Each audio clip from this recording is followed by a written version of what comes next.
মুস্কান আজকে প্রথম স্কুলে যাবে। তো আসসালামু আলাইকুম ভাই আপুরা, আপনারা কেমন আছেন? আশা করি ভালো আছেন। তো আমি আল্লাহর মধ্যে ভালো আছি। তো আজকে আসলাম প্রতিদিন আরেকটা ভিডিও নিয়ে। তো আশা করি পুরোতে ভালো লাগবে। আর এই মুস্কান আজকে প্রথম স্কুলের সাথে রেডি আসে, বলতেছে আম্মু দেখো তো আমাকে কেমন লাগছে। আমি ভালো, খুব সুন্দর লাগতেছে। তো আপনারা সবাই সুবহানাল্লাহ বলবেন। ও যেন স্কুলে যান, প্রথম স্কুলে যাচ্ছে, স্কুলে যেন মনটা যেন বসে। তো ওরা দুই ভাই বোন এক স্কুলে ভর্তি করছে, যেন একটু মনটা বসে, কারণ বাচ্চা মানুষ তো একা একা একটু ভয় পায়, সবসময় তার বসে থাকা যায় না। তো ভাবলাম দুই ভাই বোনকে এক স্কুলে দেই, মানে সময়টা কাটবা। দুই ভাই বোন কোনো সমস্যা হলে একা আসতে পারবে আর একা যাইতে পারবে। তো রেডি আমাকে নাইসে নাইসে দেখাইতেছে। তো সবাইকে দেখাইলো, আমাকে দেখাইলো, আর বড় খালামণি, ছোট খালামণি। এখন ওর নানুর কাছে যাইতেছে, যে নানুকে দেখো, নানু দেখো। আর নানু ওকে খুবই আদর করে।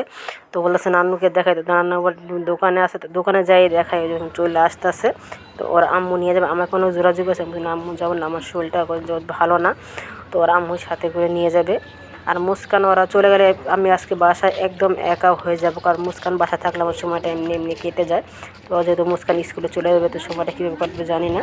তো মুস্কানরা চলে গেলো। তো চলে যাওয়ার পর আমি আবার রান্না করতে চলে আসলাম। এখন বাজে 11টা বাজে। তো মুস্কানেরা কিন্তু 8টা বাজে স্কুলে চলে গেছে।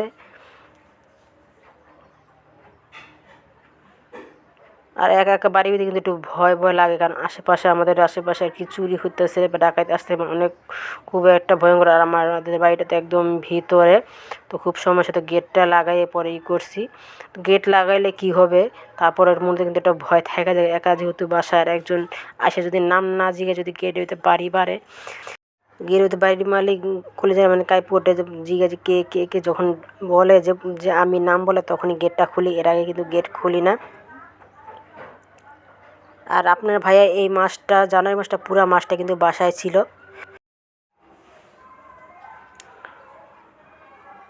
তো সারাদিনই ফোন দিতে দিতে এই মাসটা কীভাবে মানে কাইটা গেল জানি না।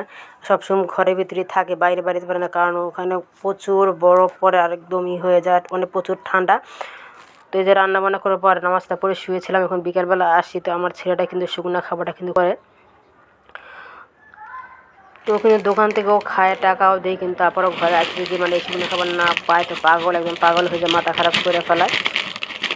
তো মুস্কান তো আমাদের সাথে যাবে, মানে খুব মর্জি করতেছে না, যাবো যাবো। তো এখন বললাম নিয়ে যাবে, বাচ্চাদের মর্জি করতেছে। আর আমারও একা একা ভালো লাগবে না, আপনার ভাইয়া নাই, বাচ্চারা বড় হয়ে গেছে। তো মুস্কান সাথে থাকলে একটু ভালো হবে। তো মুস্কান গেলে আর কি, মুস্কানকে আবার বড় বাবুর সাথে পাঠিয়ে দিব। আমরা দুদিন থাকবো, কারণ গাড়ি জার্নি করে গেলে আমার অবস্থা খুবই খারাপ হয়ে যায়। তো আমি অত ওইভাবে আসতে পারি, চালু করে আসতে দুদিন থাকবো, দুদিন পরে আসবো। তো আজকে একটু হয়তো মার্কেটে যেতে পারি, কারণ কিছু কেনাকাটা আছে, বাচ্চাদের নিজের না কিনি বাচ্চাদের তো কিনতে হবে। আর আমার ওরকম কেনাকাটার ওরকম এখন রুচি নাই, কিছুই ভালো লাগে না। এখন না গেলেও না হয় না। আপনার ভাই বলতেছে যেতে হবে, আত্মীয়তা রাখলে যেতেই হবে। কিন্তু তারা তো আর আমার অবস্থা বুঝে না, যে আমার খুবই কষ্ট হয়। তো আমার আজকের ভিডিওটা এই পর্যন্ত ছিল। আমার ভিডিওটা আপনি ভালো অবশ্যই একটা লাইক দিবেন, আর আমাদের জন্য দোয়া করবেন। আল্লাহ হাফেজ।